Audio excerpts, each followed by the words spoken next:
On the documentary then, was there any unseen footage in there that you guys like, wow, I haven't seen that clip for years? There was tons. Oh, really? I'm a hoarder. He's a hoarder. I mean, he had more stuff hidden. Things that I didn't know.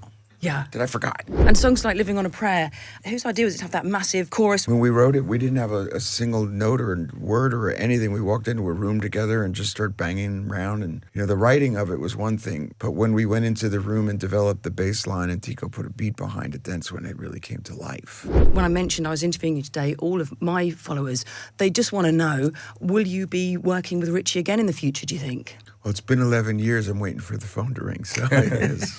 Where are you now with your voice? Because you had the surgery and... I'm at Absolute Radio. Now it's just getting back to tour shape. And have you got a time frame for that, or are you leaving it open? It's up to God. Please welcome John, David and Tico. Hey, babe. Good morning. Hey, good Good morning. morning, Leon. How are you all? Very well, thank you. Now, you've got a new docu-series coming out called Thank You, Good Night, The Bon Jovi Story, out on April the 26th. What was it like making this series? You know, when they say that you pass and you see your life flash before your eyes, this was my life flashing before my eyes. But we're not dead, so it was it was quite nice to see it. Yeah, it must... Sorry I about messed that. up your records. No, we'll wipe that down after. We'll come back to the records. So, obviously, you're watching the docu-series. Have you seen the final product, the final 4 episodes? The almost final product. I think maybe 4 or 5 months ago, we all sat in a room together and watched a rough cut.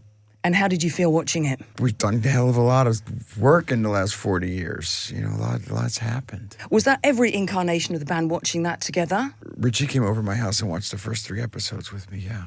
And how was it watching it with Richie? Good. Same as it was with everyone else. Like I said, a lot has happened. And of course, you've been working on a new album, and you cover everything in this documentary, from the current status of the band to the very, very beginnings when you were, performing on your own, and you had Runaway as a hit single before you formulated the band. Yeah. Which is really interesting to watch how that all came about. Back in caveman times. Yes. What was it like formulating the band after a hit single? I mean, how did you get these guys together? I really thought that we'd be, maybe 3 or 4 weeks to take advantage of the airplay. And that it, because Tico, for instance, was in a recording act that was on the road. I didn't anticipate his being able to leave a band that was, having hit records on the radio and going back to nothingness, So, Tico, how did you feel about taking that jump? I walked in, jammed with David and Johnny, and I just had a gut feeling. I said, this is worth taking a chance over. And You were right. subsequently, Yeah, something tells me that was a good decision. Yeah. And of course, you were already playing in a band with John already, weren't you? Yeah, first, like in the documentary, since, we were 17 years old. Yeah. So you had that history going right back, which is Yeah. great. And then you had your first 2 albums, Bon Jovi and 7,800 Degrees Fahrenheit. And then, of course, the album that, I brought it in today, the album that literally changed my life. I got into Bon Jovi and rock music as a result of Slippery When Wet. Nice. And it changed your life in a rather dramatic way. How did you go from those first 2 albums to that next level, which was a massive jump? How did you create these songs that were so huge? You really don't know how you create anything. I mean, it sort of happens, right? I mean, we had done 2 other records prior. We went to a different place with a different producer. We had a couple albums and a couple of years' experience on the road. We took all of that to Vancouver, Canada, which was an unknown place, really, as far as record making was concerned. And everything, this confluence of different people that came together, and one made 10. Bruce Fairbairn really became Bruce Fairbairn after Slippery. And Bob Rock was just a salaried engineer who went on to, of course, do Metallica's Black Album and some of the great rock and roll records. But these guys were all like us, just coming into their own. And songs like Living on a Prayer, I mean, how did you get, whose idea was it to have that massive chorus with the woes and... There was the 3 of us, I co-wrote that with Richie and a guy named Desmond, but when we wrote it, we didn't have a single note or word or anything. We walked into a room together and just started banging around and talking about storylines, and, it turned into the record that it is when we, the band, went in and worked it up. You know, the writing of it was one thing, but because it was very simplistic, we had the melody, the lyric, the chord changes, yes. But when we went into the room and developed the bass line and Tico put a beat behind it, that's when it really came to life. It came pretty easy. I mean, It did. That was one of our easier records, as was our new one here. But it's the point being is when it's that easy, it's good. That is Yeah. that is true. Yeah. I've often discovered that when interviewing bands that it's the songs that created the quickest that turn out to be the best. Yeah, oddly enough. Yeah, it's like the path of least resistance. You know, you're not working it and working it and working it and working it. Usually those ones are not as good. And when Right. you do Well, it- they can be, but you have to. But if you're overthinking it, you know, you become a victim to that. Okay. Too much.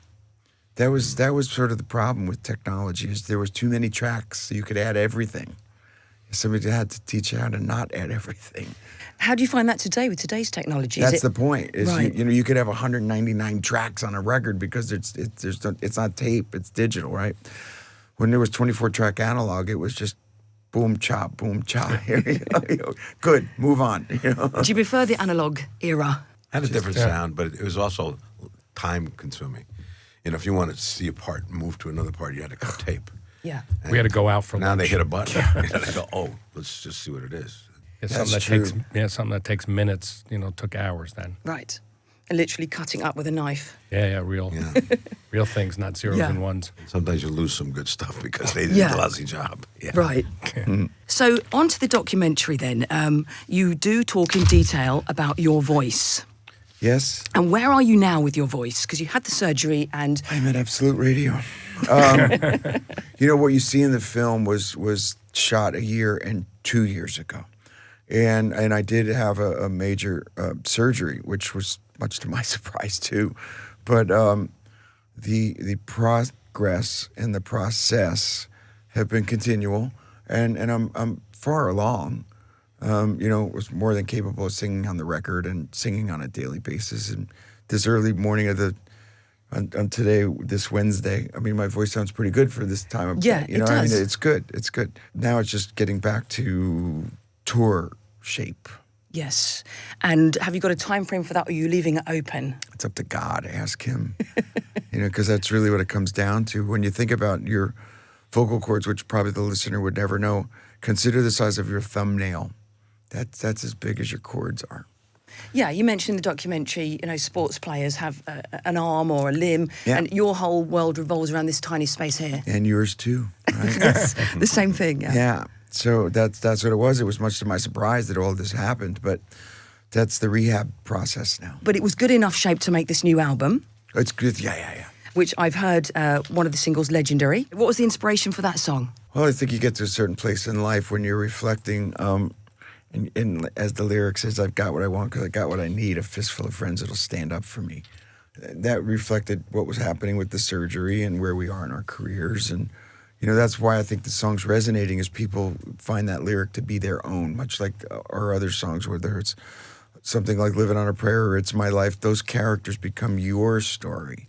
And these storylines become your story. So what was it like making this new album, guys? Was it good to come back together? And Again, this was an easy one.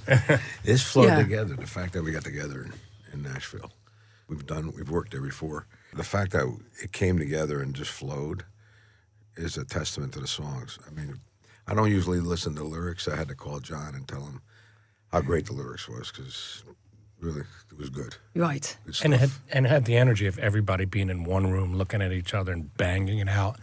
And that collective energy, you know, you feel that in the spirit of that song, and Legendary and the whole record. Because we're in there and just like Tico saying, it was easy, but we're looking at each other and just banging through it all. It was really fun. Yeah. A fun record to make. I mean, you're a tight unit now, and I mean, everything is covered in the documentary. And when I mentioned I was interviewing you today, all of my followers, they just want to know, will you be working with Richie again in the future, do you think? Well, it's been 11 years. I'm waiting for the phone to ring. So it is. Who knows what the future holds? I mean, obviously, you're in touch with him. You saw the documentary Yeah. together, but you're just not at that particular stage of discussing music. You have to just understand that, you know, there was never a fight or a falling out. He quit the band 11 years ago in the middle of the night. And there's no animos because being in a rock band, as glorious as it sounds, it's hard work. And you know, he decided that being on the road with us wasn't for him and just didn't show up anymore. That's really what happened. So I mean, if anybody wants more details on that, they just need to see the program because it is covered in detail. Yeah. And he does apologise for the way he did it as well. Yeah, there's but- no animos. Just to be clear with all our listeners, we never had a fight. There's no animos. He came to see the doc. You know, it's all good. And I think that's a positive note to talk about there. So the docuseries is 4 parts, and it's absolutely fascinating. So it's kind of interspiced between the timeline from the beginning, the 40 years. Actually, it goes before the 40 years when you were on your own. Right. But cut up with bits from 2022 as well, doesn't it? Yes, it goes right till, I guess, late 23 at the very end, right? When you think about where we were at the time. We've been shooting for over 2 years with the director. His name is Gautam Chopra.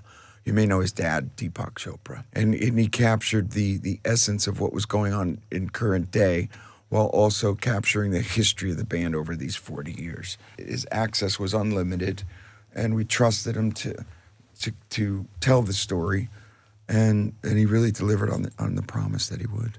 Was there any unseen footage in there that you guys like, wow, I haven't seen that clip for years, or? Plenty. There was tons. Oh, really? Who knew? Yeah, I always thought the Beatles always had incredible documentaries, and then when I saw this one, I went, "Wow, we had a lot of material."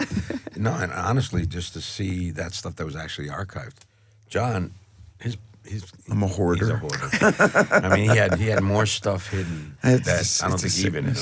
Yeah, it was Things that I didn't know, Yeah. that I forgot, completely forgot. There's clips of you going through hours and hours of cassette tapes, videotapes, Yeah, everything. but to have had all those cassette tapes, to have the cassette of me writing Runaway, I mean, who knew?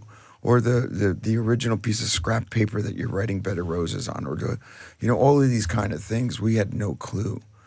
Are you going to release any of that stuff? Yeah, there's probably 30 songs that we found, because we've always known that we write 30 on so many of our albums. We'll write 30 to get 10.